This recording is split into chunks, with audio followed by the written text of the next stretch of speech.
Friends, ಅಸ್ಸಲಾಂ ಅಲೈಕುಮ್, ನಮಸ್ತೆ. ಹೇಗಿದ್ದೀರಿ? ಎಲ್ಲರೂ ಚೆನ್ನಾಗಿದ್ದೀರಿ ಅಂತ ಅಂದ್ಕೊಂಡಿದ್ದೇನೆ. ಬನ್ನಿ, ಇವತ್ತು ಟೇಸ್ಟಿಯಾದ ಹೆಲ್ದಿಯಾದ ಕ್ಯಾರೆಟ್ ಹಲ್ವಾ ಮಾಡೋದು ಹೇಗೆ ಅಂತ ನೋಡೋಣ. ಅದಕ್ಕೂ ಮುಂಚೆ ವಿಡಿಯೋ ಇಷ್ಟ ಆದರೆ ಒಂದು ಲೈಕ್, ಕಮೆಂಟ್, ಸಬ್ಸ್ಕ್ರೈಬ್ ಮಾಡೋದನ್ನು ಮರಿಬೇಡಿ. ಹಾಗೆ ನಿಮ್ಮ ಫ್ರೆಂಡ್ಸ್ ಫ್ಯಾಮಿಲಿ ಜೊತೆ ಶೇರ್ ಮಾಡಿ, ಸಪೋರ್ಟ್ ಮಾಡಿ. ಟೇಸ್ಟಿಯಾದ ಹಲ್ವಾ ಇದು. ಮಕ್ಕಳಿಗೆಲ್ಲ ಈ ಥರ ಮಾಡಿಕೊಡಿ, ತುಂಬ ಇಷ್ಟಪಡ್ತಾರೆ. ಇಲ್ಲಿ ನಾನು 8 ಪೀಸ್ ಕ್ಯಾರೆಟ್ ತಗೊಂಡಿದ್ದೇನೆ, ತುರಿದಿಟ್ಟಿರೋದು. ಇದು ಈ ಥರ ಚೆನ್ನಾಗಿ ತುರಿದಿಟ್ಕೋಬೇಕು ನೋಡಿ. ಈ ಥರ ಚೆನ್ನಾಗಿ ತುರಿದಿಟ್ಕೊಂಡಿರುವಂಥ ಕ್ಯಾರೆಟ್ ಈ ಥರ ಆಗಬೇಕು. ಬಾಣಲೆಗೆ 2 ಟೇಬಲ್ ಸ್ಪೂನ್ ತುಪ್ಪ ಹಾಕ್ತಿದ್ದೇನೆ. ತುಪ್ಪ ಸ್ವಲ್ಪ ಬಿಸಿ ಆದಮೇಲೆ ನಿಮಗೆ ಇಷ್ಟವಾದಂಥ ಡ್ರೈ ನಟ್ಸ್ ಎಲ್ಲ ಹಾಕ್ಬೋದು. ಡ್ರೈ ನಟ್ಸ್ ಹಾಕಿ ಹುರಿದು ಇಟ್ಕೋಬೋದು. ನಾನು ಗೋಡಂಬಿ ಮಾತ್ರ ಹಾಕ್ತಿದ್ದೇನೆ. ಇನ್ನು ಇದಕ್ಕೆ ನಾವು ತುರಿದಿಟ್ಟಿರುವಂಥ ಕ್ಯಾರೆಟ್ ಹಾಕ್ಲಿಕ್ಕೆ ಉಂಟು ನೋಡಿ. ಕ್ಯಾರೆಟ್ ಹಾಕಿ ಇದನ್ನು ಚೆನ್ನಾಗಿ ತುಪ್ಪದಲ್ಲಿ ಫ್ರೈ ಮಾಡಬೇಕು. ಇದನ್ನು ಚೆನ್ನಾಗಿ ಈಗ ಫ್ರೈ ಮಾಡಲಿಕ್ಕೆ ಉಂಟು. ಈ ಥರ ಫ್ರೈ ಮಾಡಬೇಕು. ಈ ಥರ ಚೆನ್ನಾಗಿ ಫ್ರೈ ಮಾಡಬೇಕು.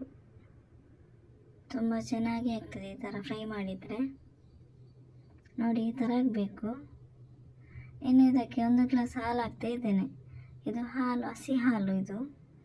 ಇದನ್ನು ಹಾಕಿ ಚೆನ್ನಾಗಿ ಮಿಕ್ಸ್ ಮಾಡಿ ಬೇಯಿಸ್ಕೋಬೇಕು. ಇದು ಚೆನ್ನಾಗಿ ಕುದಿಬೇಕು. ಇನ್ನು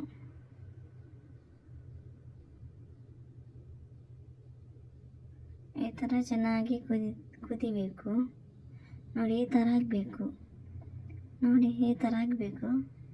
ಗಟ್ಟಿಯಾಗಿದೆಲ್ಲ, ಈ ಥರ ಗಟ್ಟಿ ಆಗಬೇಕು.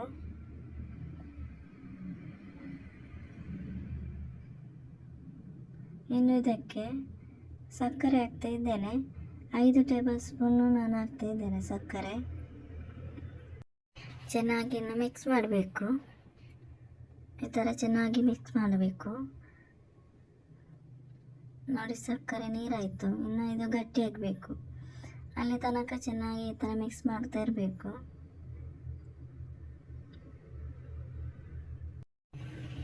ಇನ್ನು ಇದಕ್ಕೆ ಗೋಡಂಬಿ ಹಾಕ್ತಾ ಇದ್ದೇನೆ ನೋಡಿ.